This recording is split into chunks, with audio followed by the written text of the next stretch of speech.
While we wait for JMU and Oregon at the end of the week, it's actually bowl week in the Sun Belt. 4 Sun Belt bowl games. We talk about it next. Locked on Sun Belt.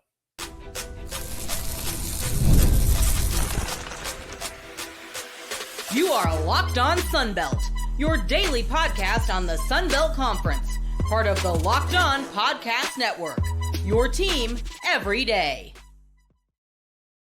All right, Dave Schultz, Locked on Sun Belt, your teams every day. Today's episode brought to you by FanDuel. If you want to be right in the middle of the action this season, visit FanDuel.com and place your NFL live bets all season long. Still recovering from that Patriots loss against the Bills. Yeesh. All right, meanwhile, we'll get to bowl week here in a minute. Troy had a last-second victory, which I saw the highlight of, and I actually watched the end of the South Alabama game. That was a tough loss. You can draw it up. You can't execute it. We will get to those ball games. And App State, almost a 12-point underdog, wins in overtime. So a good day, mostly for the Sun Belt in basketball. And we'll get to the JMU and Oregon all week long. That is for sure.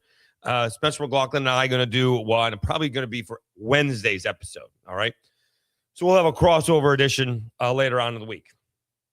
And we're all excited about that ball game. Hopefully we get past the idea of they don't deserve to be here and we just talk about the game. You know, how can JMU win? The pressure is on Oregon. And, you know, here's the only problem I have with JMU. I'll need to look into this more. I don't feel they start off fast offensively. They start off very slow offensively. And then the defense takes over and they take advantage of that. That really can't happen against Oregon. They need to have a little bit of a quick start against Oregon because if they fall behind 14-0, it could be bad. All right. Having said that, we have 4 bowl games heading into Saturday's action. And it all starts off on Tuesday. Troy is heading, I think they're playing in Montgomery in the Crampton Bowl. Nice rivalry game against Jacksonville State. Troy's had a fabulous, a fun season, to say the least. It has not been boring, all right? They played for a Sun Belt championship game.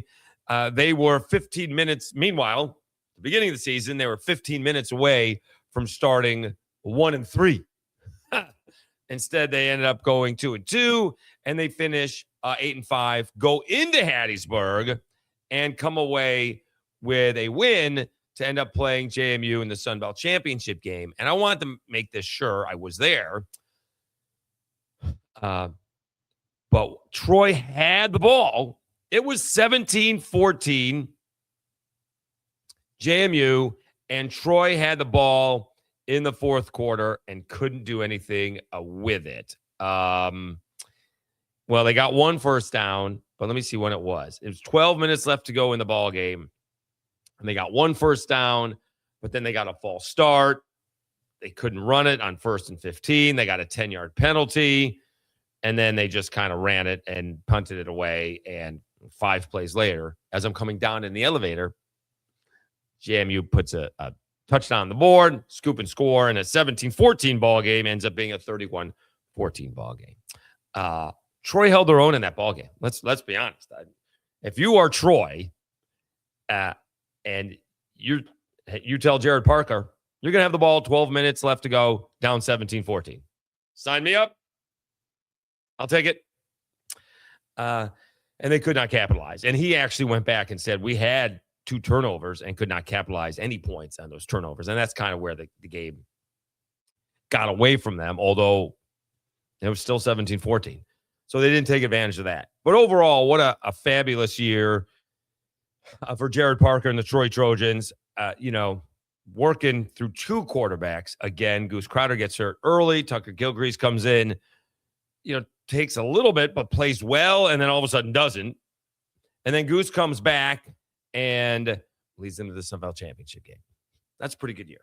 In year number 2 for Jared Parker, right? Troy has played for the Sun Belt Championship in 3 out of the last 4 years. It's pretty good. So they're taking on Jacksonville State.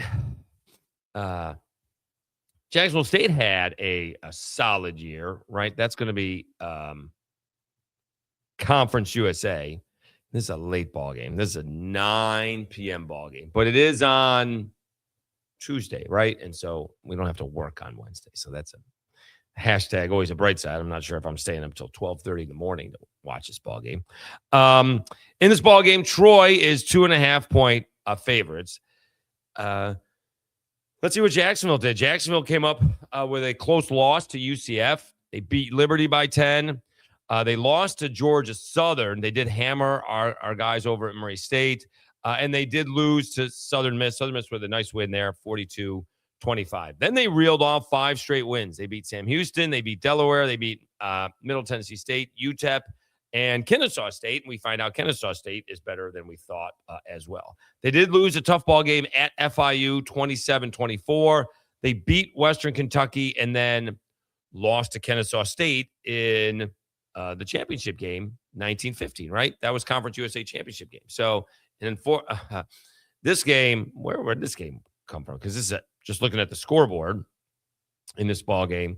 It was 12-0 Kennesaw State, and Jacksonville State actually took a 13-12 lead, but then Kennesaw State scored a touchdown, and the final score ended up being 19-15. There seems to be a safety in there somewhere. Yeah. Okay. Sometimes that's just not listed properly. So this should be a good ball game. Let's see if Troy can pull this off. It's good and bad. You are done, right? I mean, Jared Parker gets to, he gets some time off. I presume the kids are done with finals. They get to enjoy the holidays. He gets to figure out who's coming and who's going, if coaches are leaving, if he needs new coaches, what players may be entering the portal, so on and so forth. And at the same time, I mean, they played maybe 10 days ago, right? They didn't play 2 days ago, Saturday. They played the Friday before. So they're in football shape, all right? They didn't get the benefit of a week off or anything like that. But they stay in a couple of days off, but they stay in football shape. So there is hashtag always a bright side when it comes to that. So that is the first Sun Belt Bowl game, Troy and Jacksonville State. Okay. Then this week, the Cajuns, I believe, let's see where we are. The Cajuns, also at 8:30 at night, outstanding, taking on Delaware. All right. I believe that's where Joe Flacco went to school when it was a Division I AA. All right. Cajun 6-6, Delaware 6-6. This ball game is in Mobile. All right. Cajuns already won once in Mobile this year, beating South Alabama. So they will be familiar with the situation. Now, remember, the Cajuns didn't play in this conference championship game. So their last game was Thanksgiving weekend. They've had a few weeks off. And the word is, Mike Desimo mentioned it, couple things here. Lunch Winfield is going to play. And I believe Tyree Skipper's suspension has been lifted. So he's going to play. All right. And we know the Cajun story. They've won 4 in a row. Got off to what was a brutal start to the season, including losing their season opener in the brand new stadium. Walker Howard gets hurt, may have pulled it out at the end, but got hurt. Daniel Beal, probably not a Division I quarterback, or at least FBS. And it took a little bit to get to lunch. And then Walker Howard ends up saving the day, beating ULM in overtime. And we'll see. Let's see what Delaware is bringing us here. All right.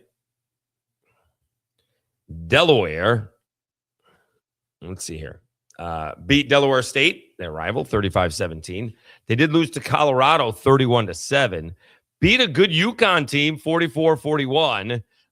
Did beat FIU, 38-16. Lost to Western and then Jack State. Beat Middle Tennessee State. Lost to Liberty, 59-30. Yeesh. Squeaks past La Tech, 25-24. Lost to Sam Houston and gets hammered by Wake. And then they hammer UTEP 61-31. So this is quite the matchup, because Seems like in back-to-back weeks, they lost to Wake Forest 52-14, but they beat UTEP 61-31. Let's see what the statistics here are of Delaware. All right. Nick Minicucci, 3,500 passing yards, whereas Joe Silver is the leading rusher, but he has only rushed for 536 yards. But he does average 5.1 yards a carry. So they're going to pass it a whole heck of a lot, although they do run it about even. They got 3 running backs, all with just over 100 carries this year. All right. So we'll see. Minicucci has 22 touchdowns, which doesn't seem like a whole lot, passing it for almost 500 times. 7 interceptions, has been sacked 25 times. So that's 2 a game, basically. All right. Has a pretty good rating of 136.2. I think we're going to take the over in this one. What is it? It is 58.5. So we're going to look at the over on that, and we'll see if the Cajuns can win this ball game as well. The other ball games, quickly, and we'll do more of this probably on Monday. Let's see. You do have Old Dominion in South Florida. Not quite as good as matchup as it had hoped it would be. No Alex Golish, obviously, South Florida head coach, and no Colton Joseph for Old Dominion. But Ricky Ronnie, here's hashtag always a bright side, you do get to find out what Quinn Henkel can do. All right. He's had a couple weeks to get ready. I don't think it would be much of a surprise if Colton Joseph said, hey, I'm leaving a few weeks ago. And so they are going to play in the camp. They're going to play in the Cure Bowl. What are we talking about? Staff DNA Cure Bowl in Orlando, Florida, 5 p.m. on Wednesday.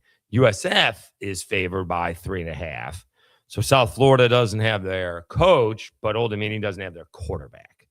Kind of tough for Vegas to put these games on. These kids just don't understand it. And then later on Thursday, Arkansas State in the Xbox Bowl in Frisco, Texas, 1.5-point favorites over Missouri State. Missouri State 7-5. I believe Ryan Beard is still coaching Missouri State.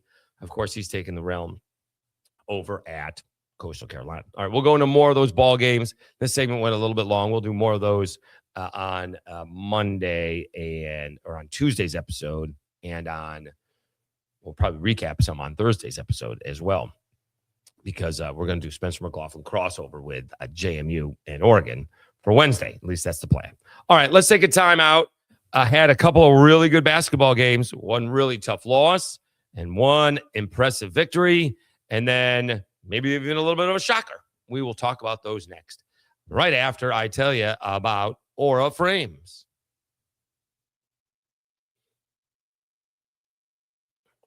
The holidays are officially here, which means gift hunting season is on. And if you want something meaningful, personal, and guaranteed to get a reaction, Aura Frames is the gift that delivers every time. It's not just something you wrap. It's a way to share memories, because Aura isn't your average picture frame. You can preload the frame with photos before gifting it. So when they plug it in, the memories are already there. No apps to figure it out, no setup headaches, just instant smiles. Who would be interested in this? Grandparents, parents, newlyweds, anyone who loves photos. Endless uploads of pictures and 30-second videos through the Aura app. Add a personalized message right inside the frame so the gift feels thoughtful the moment it's open. Packaging comes gift ready. No price tag, no wrapping needed. Huge win. It's a gift holiday. It's a holiday gift that actually gets used, not forgotten in a drawer. For a limited time, save on the perfect gift by visiting auraframes.com to get $35 off Aura's best-selling Carver mat frames, named number 1 by Wirecutter, by using promo code COLLEGE at checkout. That's auraframes.com, promo code COLLEGE. This deal is exclusive to listeners, and frames sell out fast. So order yours now to get it in on time for the holidays. Support the show by mentioning us at checkout. Terms and conditions apply.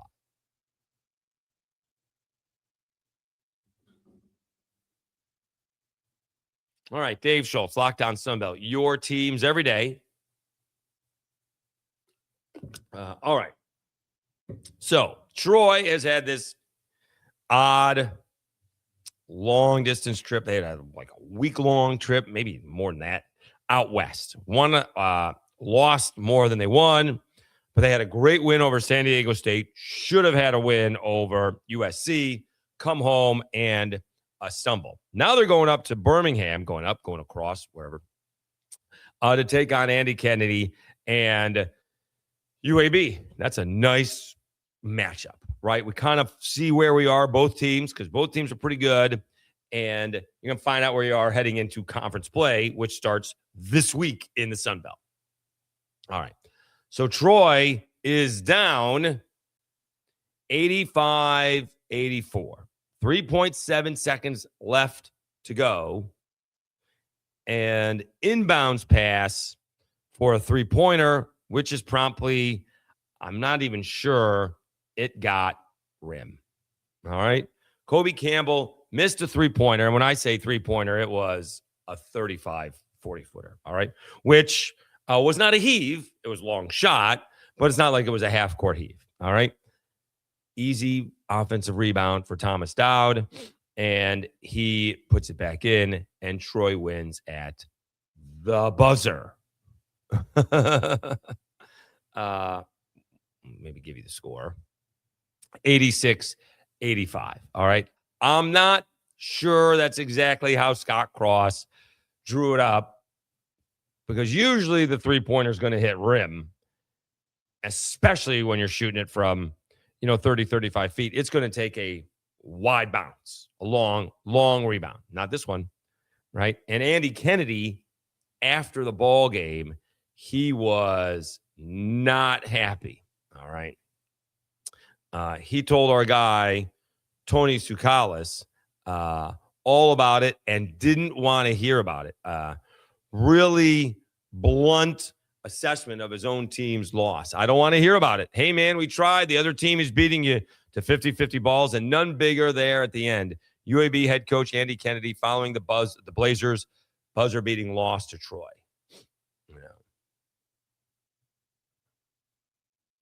So that's a really sweet win for the Troy Trojans. Really impressive win for the Trojans. Let's see who they have next. Could be started. I think it's south pretty quickly, but they are hosting Marshall. They start off with a nice 3-game homestand before they hit the road. They take on Marshall on the 20th. What is that? It seems like a ways away. That's Saturday. They have a whole week? No, that can't be. Hold on. But that's what it is. They're playing Marshall on the 20th, Texas State on the 31st, and South Alabama on the 3rd. Let me see what South Alabama's playing. South Alabama's got 2 ball games this week. They're playing Monroe on the 17th, Texas State on the 20th. Then they're home in between Christmas and New Year's on the 29th, and then at the Cajuns New Year's Eve day. Interesting. All right. So Troy is off for the week. They're not even playing the Sun Belt ball game until Saturday. So they have a little bit of time, to correct things or, make sure they're a little sharper, and they get a little bit more rest than some others. All right. So that's interesting that is the case. They will obviously make that ball game up later on. In fact, why don't we just check that out? Because I'm not sure. That's interesting that's the case. Troy Trojans basketball. Let's see. Seems a little bit odd, but I guess that's not unheard of completely. Let's see here. That is the case. They're taking on Marshall Saturday, December 20th at 1 p.m. In Troy. They do open up the Sun Belt schedule then. So they get a little time off. All right. Meanwhile, we'll get to the South Alabama ball game if I could talk a little bit later on. But how about App State beating High Point? I mentioned this ball game was in Hickory, the Hickory Hoops Classic, and didn't see any of it. So I'm not going to sit here and tell you I did. But, you can't get any closer. First of all, it went to overtime. So, it's tied at the end of regulation. But App State scored one more point in the first, and High Point one more point in the second. And then App State outscored High Point 15-7 in the overtime period. 86-78 is your final. The difference in this ball game is free throws. App State, 19 out of 26, 73%. High Point, 15 out of 27, 56%. So that is the difference. Because you start looking at these, these stats, they're not all that different. All right. Forget about shooting percentage, but High Point shot a lot more shots, 75 to 57. That's crazy. But App State made one more shot. That's it. 27 field goals to 26. App made two more three-pointers, 13 to 11, although High Point took 44 three-pointers to App State's 27. And then free throws, High Point took 27 free throws, but missed 12, whereas App State only missed 7, 19 out of 26. But when you go to overtime, that's a problem. Rebounds were the same, 45 apiece. Turnovers, App State had 12. High Point had 8. Same amount of steals, 5 each. Free throws were the difference in this ball game. And that's a really sweet win. High Point had only lost twice. They fall 8-3. App State 7-5. Let's see where App State starts. They get Coastal on the 18th, and then Georgia State on the 20th. So they get a couple of ball games at home to start the Sun Belt season for App State. And maybe, I don't think they have a winning record, but I'm not sure. It's been interesting, right? I mean, they lose to Central Michigan. They beat Carolina U and NC Central. All right. Lose to Ohio State. All right. Beat Dartmouth. Beat Charlotte by 2. Lose to Elon by 25. They lost to Mercer by 8. They lose to UNC Asheville by 12. Blow out Virginia Lynchburg, 133-45. And then have a nice win over East Carolina, 67-54. And now they've beaten High Point 86-78 for their third straight victory. So they are going into the Sun Belt play with some momentum. All right, let's take a timeout. We did see the last part of the ball game against South Alabama, and they had every opportunity to win this ball game. This one's going to hurt a little bit. Got to execute better. That's about it. We'll talk about that right after I tell you about FanDuel.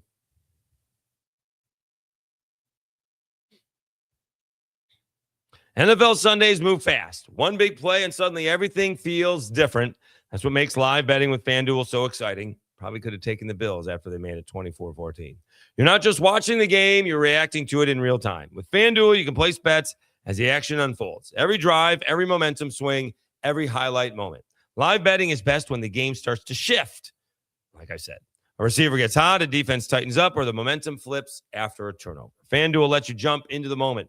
Live spreads and money lines adjust instantly. Player props update as guys heat up. You can bet next touchdown scores, drive results, totals, and more. Keeps you locked into every snap, every drive, every possibility. So if you want to be right in the middle of the action this season, visit FanDuel.com, and you can place your NFL live bets all season long. FanDuel, the game moves fast, and so can you. Still liking Troy. What was that? -3 over Jacksonville State. We'll see how that goes for the Sun Belt as they open up bowl play on Tuesday.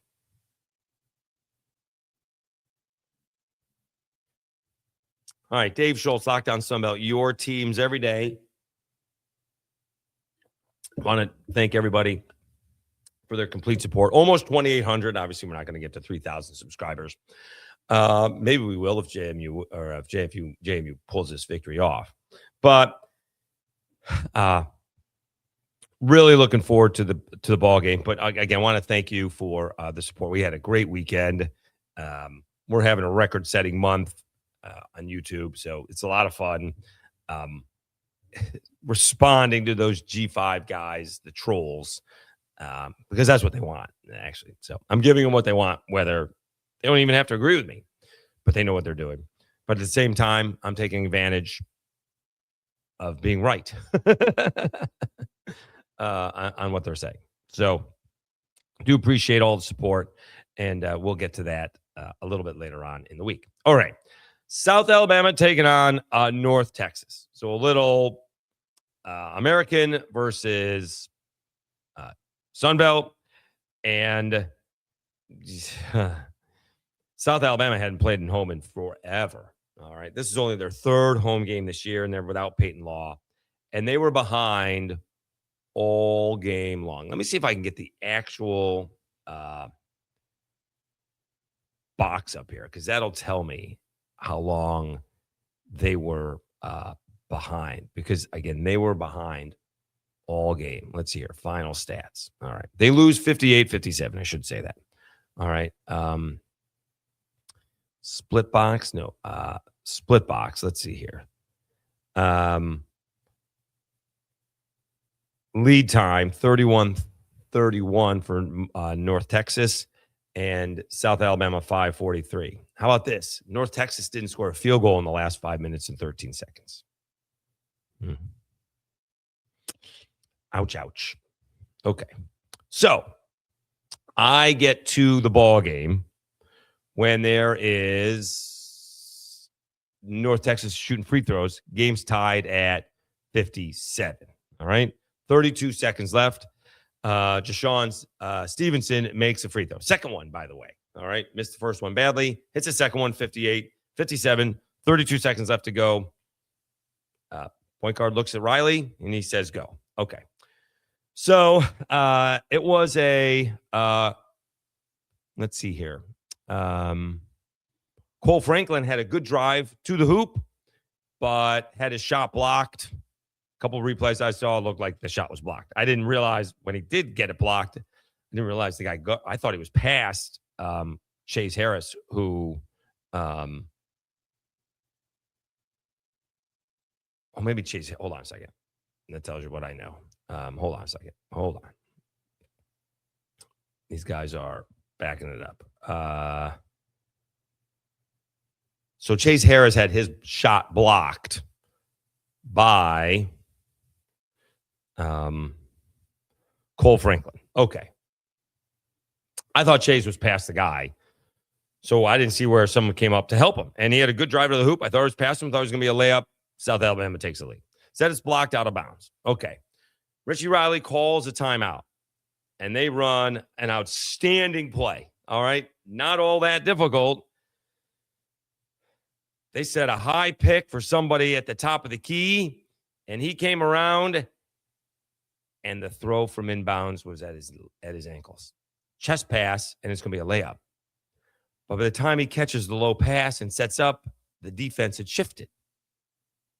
Was going to have an open layup.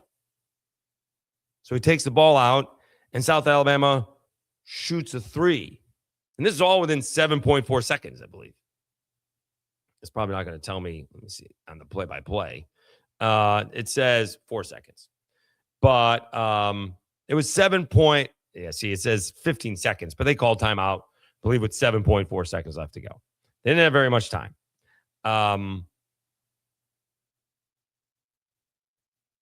They miss a three-pointer. All right. June Luis misses a three-pointer, and they get the rebound, right? If you shoot the three, you got to crash the boards. Missed the putback. Missed a wide open putback. Had 1.2 seconds or 0.12 seconds, whatever it was. 1.2 seconds left to go in the game. They missed the putback. So, how South Alabama could have won this game, right? North Texas makes 1 of 2 free throws. They get their shot block going to the bucket, which was a nice play by North Texas. And then on an inbounds pass, Richie Riley designs a fantastic play. It wasn't even all that difficult of a play. It was not some amazing back pick. It really wasn't. It just in the lane, someone came over, made a pick at the top of the key, and players circled around right to not even a switch. You'd think there'd be a switch from UNT. No switch. Wide open layup. Passes low. Kind of back it out. Good job backing it out. Kick it to the corner for an open three. Misses. Wide open putback. Missed. I wonder if you can get that upset about that. Certainly in the moment, you're going to be really upset because you should have made the bucket, right? You should have made the better pass on a wide open layup. You could have made an open three-pointer, and you certainly should have put the putback in. All right. That's just execution. right? We've seen Andy Kennedy. We told you Andy Kennedy was not happy. Todd Bowles in the NFL was going nuts on his players. That's where it comes down to execution. That's it. Now I can look at the stats of the game. Let me look at the stats of the game and see what the difference is. South Alabama made one more free throw. Neither one of them shot threes very well, but North Texas made a lot more of them. Usually when you get outshot 9-2 from the three-point line, you're going to lose. And that's what happened. Free throws, neither one was great. South Alabama 15 out of 22 and North Texas 11 out of 16. So you can look at that. South Alabama had more points off of turnovers. Rebounds were exactly the same, 33 each. Bench points was 13-9, North Texas over South Alabama. Points in the paint, South Alabama 34-18. So they were getting layups, and North Texas was making threes. That's a problem, all right? So that's a tough loss for South Alabama. They do get a couple of opportunities to make it up for it here. Coming up, as we said, they're at Monroe and at Texas State. And they're at Monroe on December 17th. So that is coming up. That's on Wednesday. So they're going to be going up to Monroe on Tuesday. So they want to get that sour taste out of their mouth in a big, big way. Quickly, let's see the ball games that are on the 17th. You know, where are we opening up here quickly in the Sun Belt on the 17th? All right. South Alabama is at Monroe. Old Dominion hosting James Madison. And Arkansas State is at Texas State. All right. And then on Thursday, still not all everybody playing. Well, what do we get? Coastal Carolina is at App State. Georgia State's at Georgia Southern. So that is right off the bat. And Louisiana's 1-10 Raging Cajuns going into Southern Miss, 6-5. I mean, we're going to have to start looking at, this is going to be an all-time bad season for the Cajuns. And there's no other way of putting it. Maybe they get Dez to turn it around, but they are looking at a record-setting bad year for the Cajuns. Not great, Bob. All right. We are off Tuesday, Wednesday. Again, we're going to have that crossover edition with Spencer. I think we're going to record it on Tuesday. So it'll be for Wednesday's edition. We'll do all the bowl games and Sunbelt basketball is tipping off. All right. We are heading home to Mama Schultz's late Saturday night. So we'll be in time to get all of the podcasts. And then I'm coming back on Christmas. Easy travel, I think. I'm hoping. And then in the Chicago airport, which is unfortunate for them, but fortunate for me, I think Garrett's popcorn store is going to be open. I'm going to get a big bag of Garrett's popcorn. You can count on that. All right. Have a great week, everybody. We're looking forward to it. It's going to be a big week with JMU and Oregon at the end of the week. I'm actually missing that game, aren't I? Oh, that just hit me. Sometimes I can't put two and two together, but my flight is at 7:24. We'll see some of it. Obviously, I'll watch.